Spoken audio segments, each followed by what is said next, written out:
MetaGamesGX here, and we are back with Mr. Sam, the deck profile wizard around here, with this time DDs, and this is a deck that he's piloted for forever. He knows the deck inside out. He is a walking DDD spreadsheet. So I thought he would be the best person to have on the channel in terms of DDD. I have to edit some. How are DDs looking in this format? While they are somewhat of a glass cannon, if you open mid, if you open well, this deck plays through infinity hand traps and sets up ridiculous boards. Like, on the same level as Mannadium, if not stronger. The reason I say it's stronger is because, like, the cards are really powerful. Like, all the DDD extra deck bosses are super good. But the reason they're super good is because the deck locks you into only using them, so it's kind of a downside, but it's worthy. It's like a worthy trade-off, you know? You're locked into using only DDDs, but they're busted anyways. Like, there's a reason that Unchained is using High Wave King Caesar as a boss monster. The deck is consistent. You got 3 Kepler as a 1-card starter, 3 pre-release map, and 3 Dark Contract with the gate to go find it.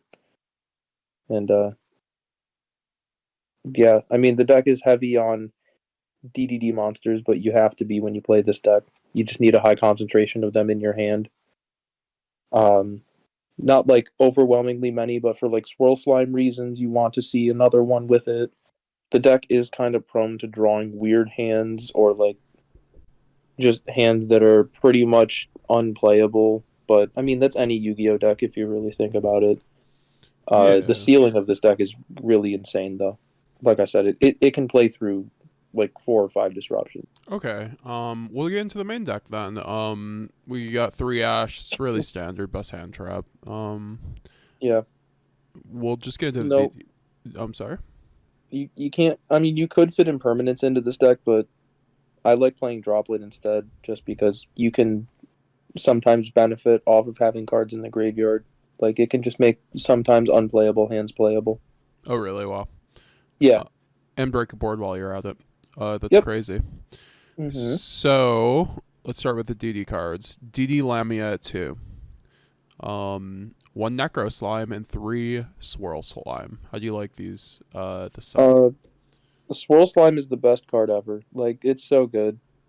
If you're not running 3 Necro Slime, or sorry, 3 Swirl Slime, you're just not playing DDD. Like, it's so strong. If you read Swirl Slime, it's just poly and then an extension from the hand. It's so good. Necro Slime has gotten less and less desirable to draw with time, to the point where it's just a card you want to send, but opening it isn't bad as long as you open Swirl Slime or a way to send it to the graveyard. And then Lamia is it's a very powerful card on its own. It makes Copernicus a 1-card combo, which is why I play 2 of it instead of just 1. 3 is too many, though. That's for sure. Okay. Sounds good. We'll get into 1 DD Vice Typhon and 1 DD Cerberus. Anything to know with these 2 cards? Vice Typhon is insane, and Cerberus is also insane. Would you... I'm sorry, are they just kind of one-ofs? Yeah, like, if a card's at 1 in this deck, it's because there's no other way. You have to play it, but you can't ever play 2 of it because it's just so bricky. Makes sense. And Yeah. then... Sorry, did you have something to say on anything else on those cards? Yeah, Cerberus's Pendulum Effect comes up a lot. It's super good. Nice. Yeah, Yep. target 1, change it to 4, and then go into nice Xyz plays. Nice. Mm-hmm. And then 3 Synchro plays too. Griffin. Oh, okay, yeah, that makes sense too. 3 Griffin, that seems pretty standard, and then 3 DD Savant Copernicus, very great card, and then 3 Kepler, that seems very standard too. Yeah, Kepler is the pinnacle of the deck. It's the 1-card everything. Griffin is the card that you find off of the Dark Contract that you search off Kepler to go into the link to.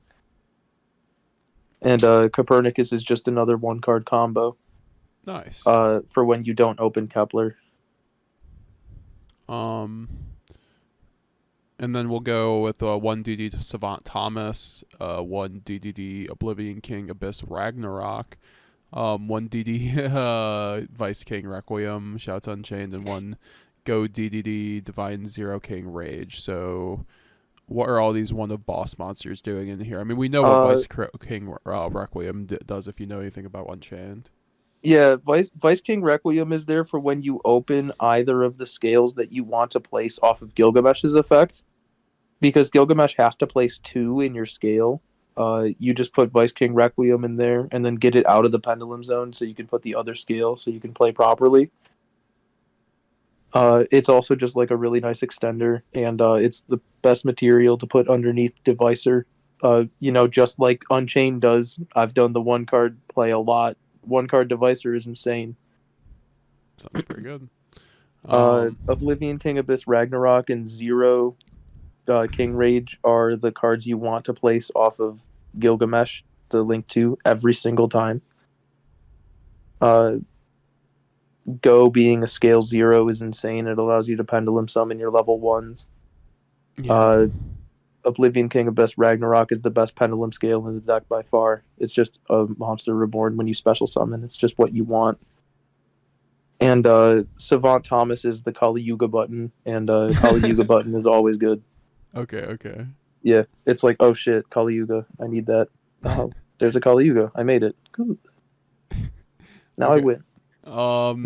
The very strong monster lineup, so that'll be it for the monsters. 1 Called By for the generic, 1 Foolish Burial, and 1 for 1. Foolish and 1 for 1 being incredible extenders in this deck. Yeah, I said that Kepler is the pinnacle of this deck. 1 for 1 is the strongest card in this deck by virtue that it finds Kepler without your normal summon. And it sets up your grave too. It's just really busted. Foolish Burial, I mean, I love Foolish Burial in this deck just because, like, people are going to hand trap you a lot, so it's just nice to have that extra, like, gotcha. Yeah. It's also just an incredible extender. Like, good way to bait out hand traps too, theoretically. Yeah, and also it turned mid hands into proper combos because if you don't have a way to send a specific card from your deck to the graveyard with a DDD play, you could just send it off Foolish Burial if you opened it. It's pretty cool. And then 1 dark. Okay, we'll get to the Dark Crown. Well, actually, for the other non-engine, I guess 3 droplets, because you said earlier Droplet does very well with modulating your graveyard and can actually benefit off of that. Yeah, if you send something like Swirl Slime and Lamia to the grave, or like Swirl Slime and Vice Typhon or anything, you just go plus while breaking their board.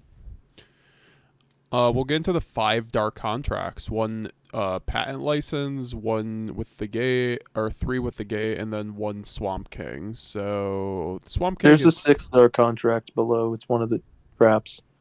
Oh, okay, yeah, and then a DD a dark contract with the Eternal Darkness, and then we'll also cover the DD Headhunt. So how do you like these spells and traps for DDs? Well, dark contract with the gate is just basic consistency. You just have to run 3. It's super good. Dark contract with patent license, the field spell. It's a really funny and interesting floodgate. So if they special summon a monster from their extra deck that shares the same type as a DDD monster you control, whether it be Fusion, Synchro, Xyz, or Link, it activates its effect, and it applies the effect where they can't special summon that type of monster from their extra deck for the rest of the turn. They take 1,000 damage. That's a really cool effect. So, like, if you Link Summon, you can't Link Summon again. It's also a really nice card to win in time. And its secondary effect is also insane. If you send it to the grave, or if it's just sent to the grave in any way, you get to add a guy back from your grave or from your face-up extra deck to your hand. It's really insane in certain combos, sending it to the grave off of one of the extra deck monsters we'll get to. Yeah, like Dark Contract with Patent License is all around just it feels like a custom card. It's so good. Yeah, no, that But was a we lot. all yeah, but it's not the deck's custom card, but it's definitely a very strong card. And then the trap's pretty standard, right? Uh yeah, you could in theory play Dark Contract with the Witch or some other traps, but they're not like too necessary. I found that Headhunt is like mandatory. You just got to play it. It's super good. It's searchable. And Dark Contract with Eternal Darkness, same thing. It's searchable. And the basic DDD combo will always put two DDs in your pendulum zones. So Dark Contract with the Eternal Darkness is always live. And then 3 Piri Rise Mat for the last 3 cards in the deck because you like to see your level 1s, aka Kepler. It also searches Copernicus.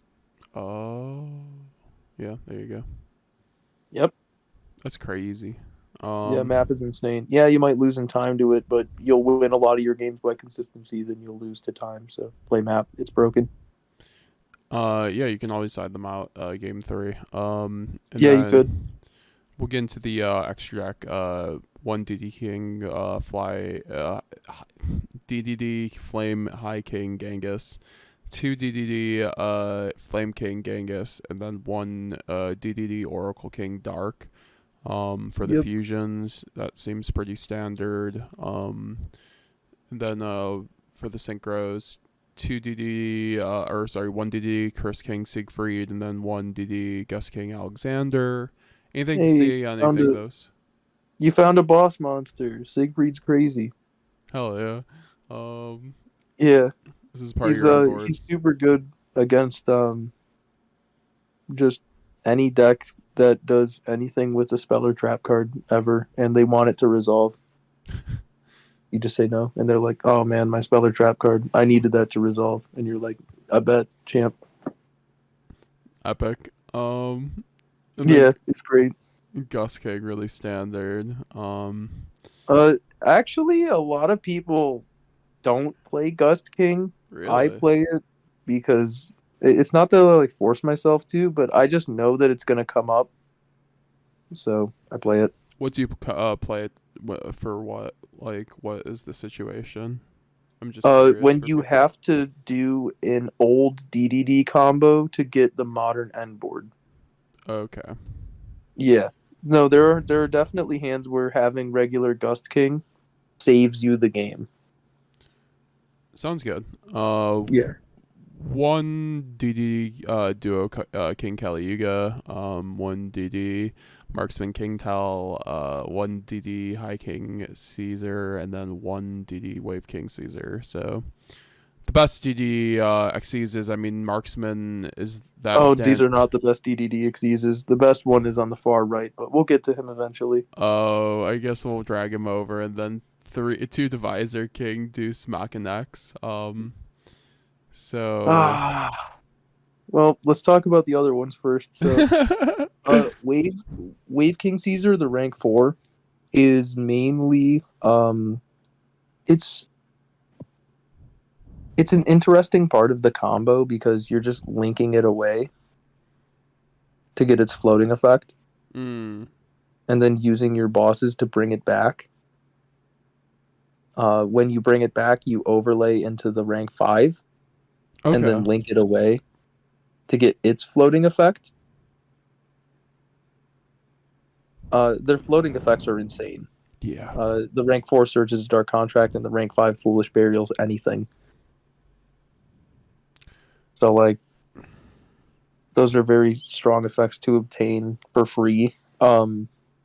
The rank 6 High Wave King Caesar is literally busted. Like I said, Unchained uses it for good reason. It's because it's just an insane card. Yeah.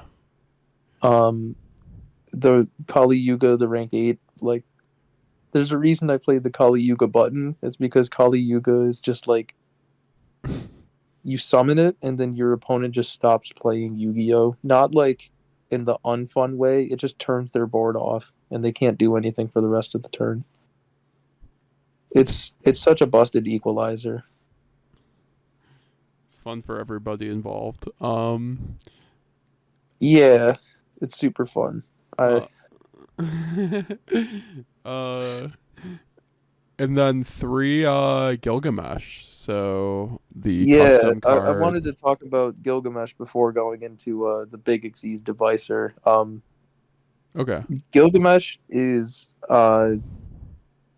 unfortunately what DDD needed all jam packed into a singular card instead of spread out across multiple cards. But honestly, we'll take it because the extra deck space was tight anyways. Gilgamesh is insane. Gives you your scales. Yeah, you know how like monkey board it like searches a pendulum monster and like is a pendulum monster. Yeah. Okay, so like imagine if monkey board placed from deck into pendulum zone so it couldn't be ashed. That'd be really good, right? Yeah. Now take away the main deck aspect of monkey board and needing to draw it and just have it be in your extra deck and then multiply its effect by 2. Nice. Yeah, that's Gilgamesh, and it does other stuff for you too because it leaves a DDD body, which you can use to immediately overlay into DDD. Um, Devicer Deus Machinex or whatever its fucking huge ass name is. Triple D Devicer King Deus Machinex. Yeah, so Yeah. explain this card That, to me. well, if Gilgamesh is a custom card, then Machinex is the custom card maker's field day.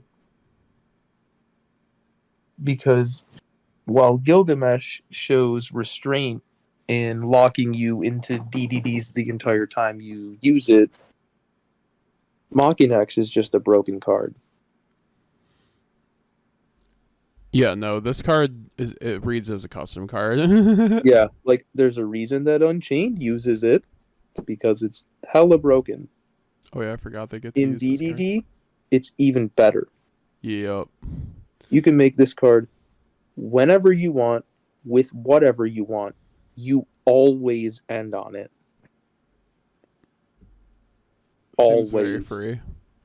As long as you can link some in Gilgamesh, you're gonna end on Devicer. And anytime they interrupt you past it, you're still gonna end on Devicer.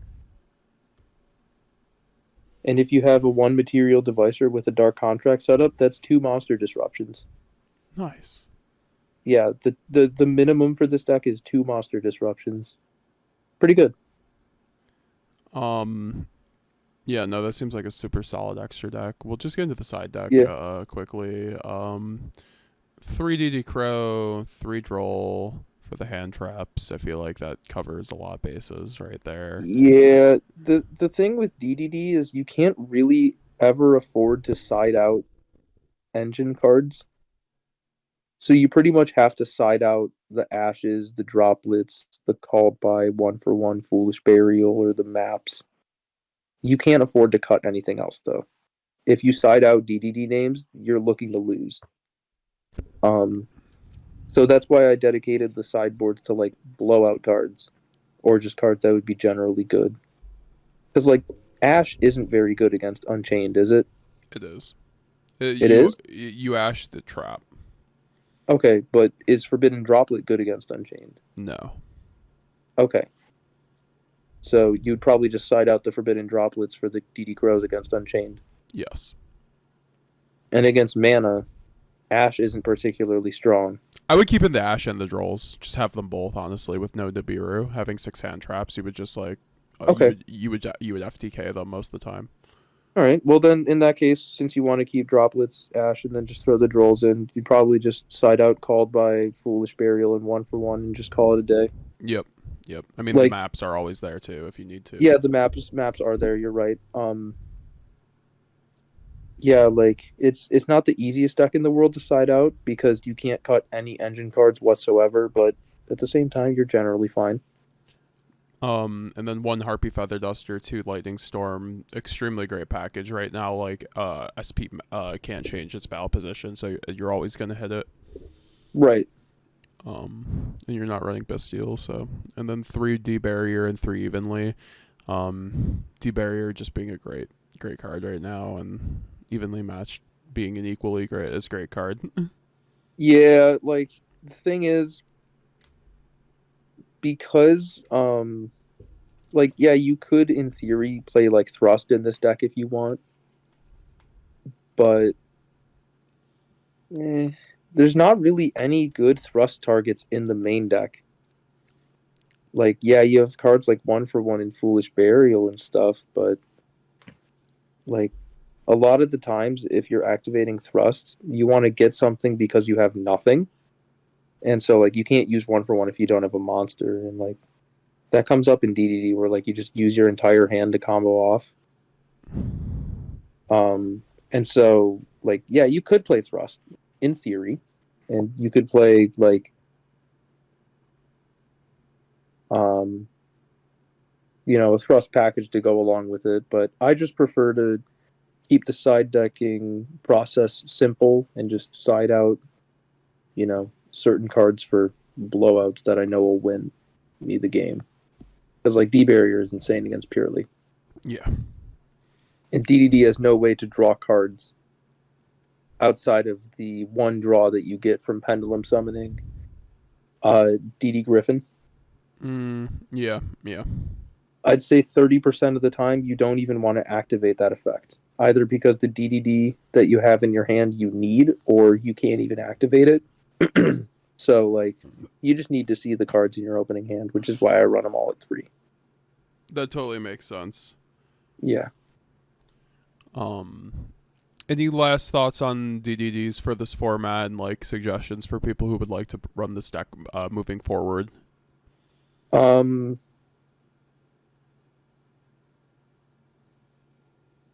sorry that the new monster that they're coming out with. I'm really sorry that DDDD Super Dimensional Sovereign Emperor Zero Paradox is bad. Like, that blows. Because, like, its name is DDDD. There's 4 Ds, bro. It should be good. Super Dimensional Sovereign Emperor Zero Paradox. That's a sick name, and this card is bad. I think the board breakers and the hand traps really cover your matchups. I think that's what you're going to have to really just be focusing on, that non-engine, and just like your choices with that, and just making smart decisions and knowing your matchups too. Like Evenly and Lightning just blow out Rescue Ace anyway, and like you have Droll for mana and Crow for really anything else, like Tier Branded, and then D Barrier for Purrely. Same with Crow for Purrely, so that's probably what you're looking for, and then, you know, the droplets for the main.